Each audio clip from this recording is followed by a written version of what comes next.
G20 财经首长峰会17伫印度举办，这届会议的焦点是债务的定租协议，也有多边银行改革这议题。美国财政部长耶伦就对外表示，因希望会当和中国伫散车国家的债务定租这个领域会当合作，不过中国这边一直拢无做出回应。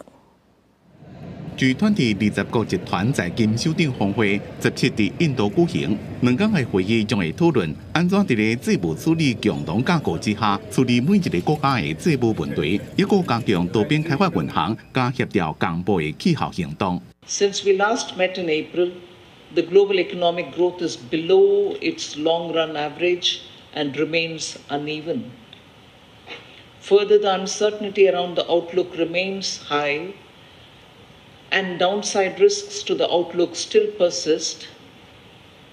including those related to geoeconomic fragmentation. 是沙拉曼呼吁国际社会最近努力来应对充满挑战的时期。美国财政部长耶伦讲，多边开发银行体系会让伫咧未来10年提供2000亿美金的资金投入发展教育等领域。因为中国是真侪弱势国家的借款国，耶伦也基于上比亚做例，经过长时间的谈判达成协议，对63亿美金的债务进行重组。伊希望甲中国伫三只国家债务重组问题合作。Last week's visit served as a step forward in putting our relationship on a surer footing and establishing a resilient and productive channel of communication.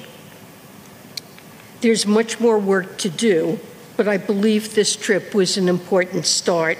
不过路透社讲，中国一直拢无对此做积极的回应，因为去年连续发生加密货币崩盘的事件，这届G20财长会议也会讨论加密货币监管机制。G20金融稳定委员会讲，就健全政府的管理，才能避免出现利益的冲突，并且透过适当的风险管理加资讯公开，和客户的资金加公司的现金分配。公司新闻张伟林编译。